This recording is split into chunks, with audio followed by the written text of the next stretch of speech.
Assalamualaikum warahmatullahi wabarakatuh. Perkenalkan, nama saya Mardi Nur. Saya dari Universitas Lusina, jurusan Informatika kelas 2M. Di sini saya akan menjelaskan materi tentang afirmasi hukum diferensi logika. Mari langsung ke materinya. Oke, ini soal yang sudah saya buat.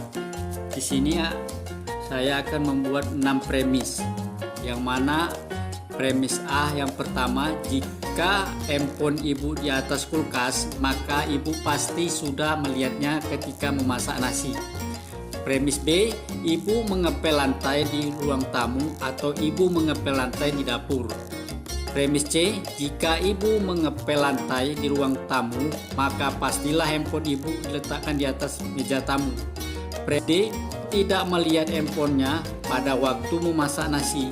Premis E, jika ibu bermain handphone di atas teras, maka handphone ibu diletakkan di atas meja teras. Dan terakhir, premis F, jika ibu bermain handphone di dapur, maka handphone ibu di atas meja dapur. Oke, dari 6 premis ini, pertanyaannya adalah di mana letak handphone ibu? Oke, jadi untuk menyatakan perselesaian masalah ini, kita harus melakukan permisalan.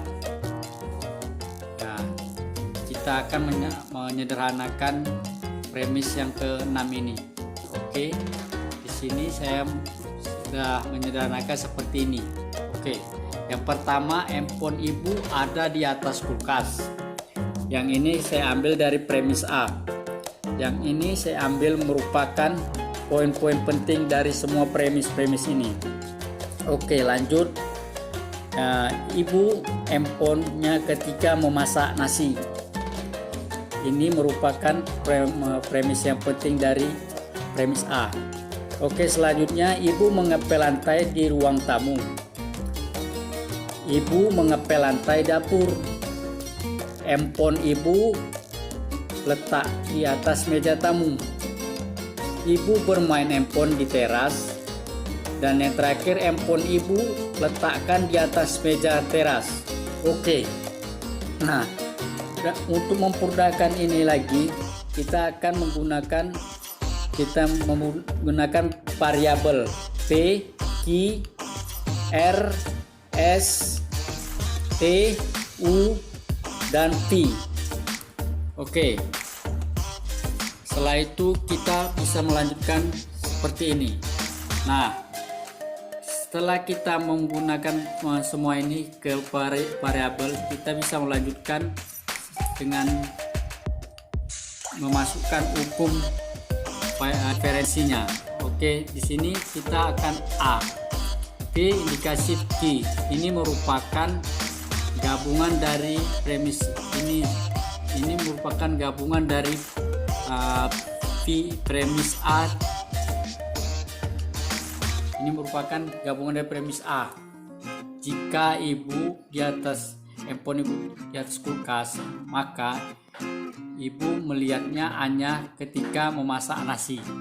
Maka itu kita gabungkan di indikasi Q. Dan selanjutnya R atau S. Itu juga harus sama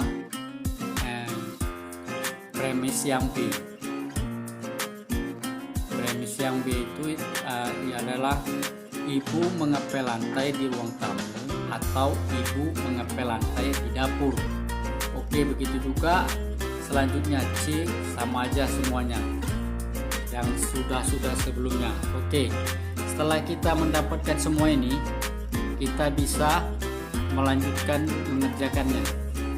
Kita bisa mulai menggunakan hukum-hukum diferensi logikanya. Oke, nah dari ke-7 poin tersebut, yang ke-6 poin ini, poin manakah yang bisa disederhanakan? Di sini poin yang bisa kita sederhanakan adalah A, B indikasi Q, ya, dengan D indikasi Q. Kita bisa menggunakan modus Tholen. Nah, ini dia. Ini adalah B indikasi Q merupakan fakta dari negasi Q, maka negasi Q V. Untuk menghasilkan negasi P ini kita jawabannya adalah P indikasi Q, negasi Q. Maksud negasi Q ini adalah P negasi Q, bukan Q.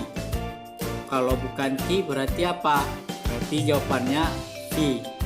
Maka dari situ adalah negasi V. Maka kita didapatkan menggunakan modus Tholen. Oke.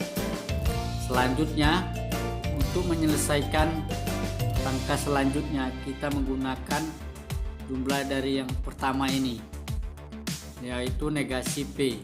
Nah, dari semua negasi yang ada, mana fakta yang bisa dapat menggunakan data kesimpulan dari pertama ini? Jawabannya adalah yang F. S indikasi V. Maka S indikasi sama seperti yang pertama, S indikasi P tapi bukan V. Berarti jawabannya adalah negasi S. Sama juga dengan yang pertama tadi, menggunakan modus Tholen. Oke, selanjutnya kita menggunakan kesimpulan kedua, bisa menggunakan fakta yang B, R atau S, atau seperti ini, R atau S tapi bukan S. Jawabannya adalah R. Nah, kita menggunakan metode silogisme disjunktif. Kenapa kita tidak menggunakan negasi R? Maka yang negasi R karena di sini kita menggunakan dengan metode silogisme disjunktif, tidak menggunakan negasi R.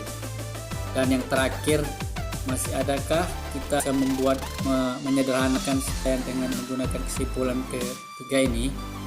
Tentu saja bisa, karena kita mempunyai R indikasi T.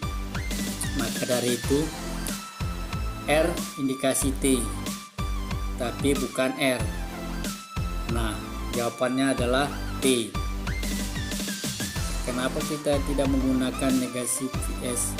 Karena kita menggunakan modus Tholen. Maka jawabannya itu adalah T, bukan negasi T. Selanjutnya, apakah kita bisa menyederhanakan dari beberapa ini yang udah untuk kita sederhanakan? Yang A sudah, yang B sudah, C sudah, D sudah, E belum, dan yang F sudah. Berarti kita tinggal menggunakan fakta yang E. Tetapi fakta E ini kita tidak bisa menyederhanakannya karena di sini variabelnya tidak mudah, U, T, dan P. Maka dari itu jawabannya adalah T. Ini udah mentok dari T. Dan kita kembali lagi ke persoalan yang tadi.